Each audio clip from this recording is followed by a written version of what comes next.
Why is shared resource management an issue for national sovereignty? Imagine a river flowing across several countries, providing water for farms, cities, and wildlife. Who gets to decide how much water is taken and when? This is where shared resource management becomes a tricky issue for national sovereignty. Countries have full control over resources within their borders, but many natural resources do not stay neatly inside one country's borders. Rivers, aquifers, fisheries, and mineral deposits often cross or lie along international boundaries. Managing these resources alone can harm neighboring nations, which creates a conflict between a country's desire to control its resources and the need to cooperate with others.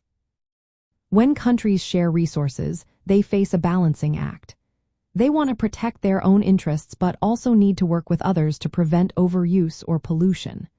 For example, if one country extracts too much water from a shared river, it can cause shortages downstream. Ethically, this raises questions about fairness and responsibility.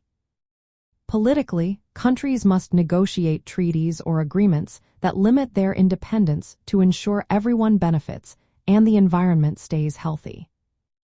Another challenge is the risk of conflict.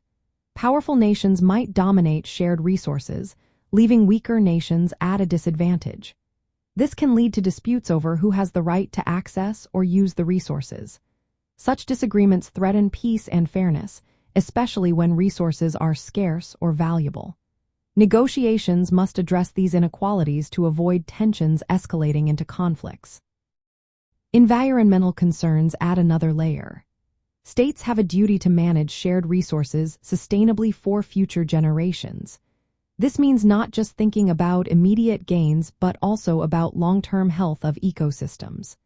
Sometimes, political pressures push countries to prioritize short-term benefits over environmental health, which can cause problems later.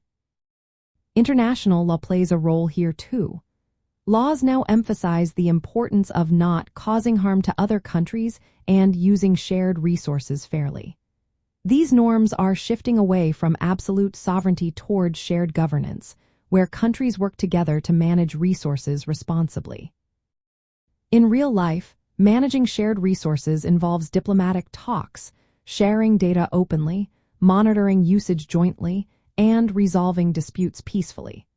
Countries must find ways to protect their own interests while fulfilling ethical duties to neighbors and the global community. This evolving approach shows that sovereignty is no longer just about exclusive control.